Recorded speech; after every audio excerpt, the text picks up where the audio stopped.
उत्तराखंड के बागेश्वर जिले की कपकोट विधानसभा में पड़ने वाले कुमारी गांव में मानसून सीजन में हर साल बनने वाली झील ग्रामीणों के लिए आफत का सबब बनती है, जिसके परमानेंट सॉल्यूशन की मांग को साथ लिए विधायक कपकोट उत्तराखंड शासन पहुंचे।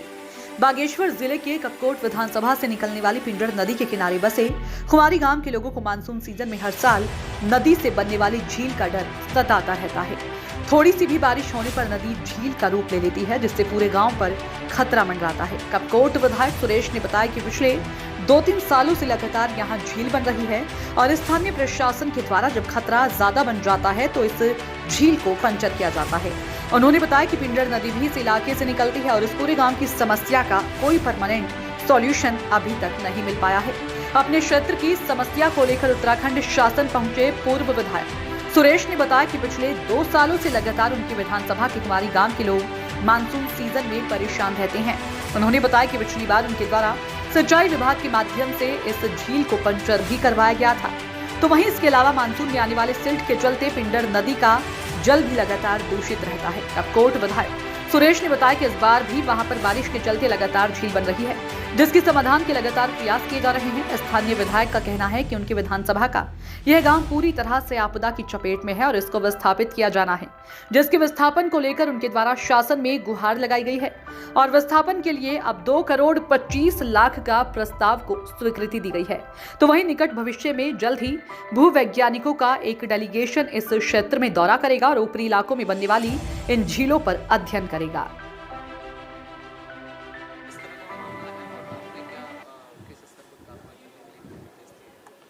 हाँ, विधानसभा क्षेत्र कपकोट के जो दूरस्थ क्षेत्र कुमारी का है, जहाँ से पिंडर नदी निकलती है, उस नदी में पिछले साल भी झील बना था, उससे पहले साल भी झील बना था। हमने सिंचाई विभाग के माध्यम से उसको खुलवा दिया गया था और आपने देखा होगा लंबे समय तक वो मलबा जो मिट्टी आ रही थी उस सिल्ट के कारण से, तो पिंडर नदी का जल भी जो है लगातार दूषित होते गया। तो इस बार भी झील बना है, तो इसलिए जिस तकनीकी के कारण से हमने पिछले बार उसको खोला था, तो उसी तकनीकी से हम इस बार भी प्रयास करेंगे। और जो हमारा कुमारी गांव है वो पूरा ही आपदा के चपेट में आकर वो गांव पूरा ही विस्थापित की स्थिति में है। तो इस बार हमने आज ही 2 करोड़ 24 लाख 73 हज़ार रुपया सैंक्शन किया है जो विस्थापित लोग हैं,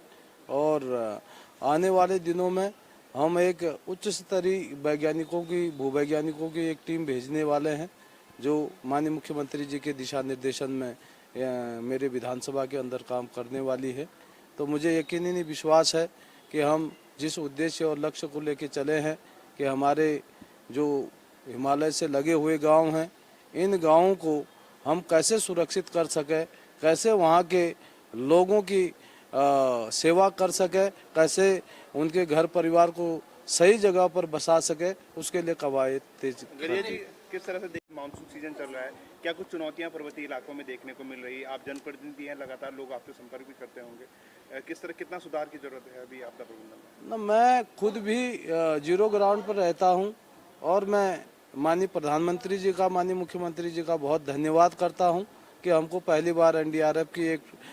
टीम भी कपकोट में रेस्क्यू के लिए दिया है। और वहाँ जिस तरीके की आपदाएं आती है, तो विगत 1 दशक में जिसको हमने बहुत नज़दीक से देखा है, तो बहुत भीषण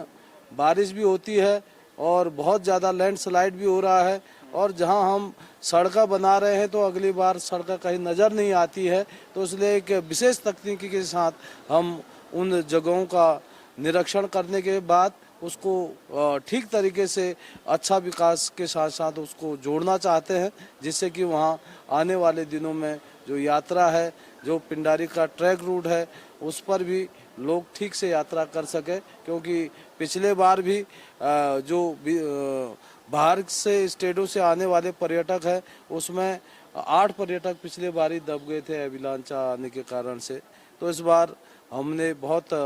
सतर्कता के साथ पुलिस को, फॉरेस्ट को और राजस्व विभाग को और गांव की जो वन पंचायत है और ग्राम प्रधान है, उसको एक कमेटी गठित करके एक और उसको चुनौती के साथ लिया है और अभी तक इस तरह की कोई घटना और कोई इस तरह का अभी तक दिखाई नहीं दे रहा है। इसलिए हमने प्रशासन के साथ बैठ के उस पर पहले से ही व्यवस्था ठीक से बना रखी। विधायक जी, आप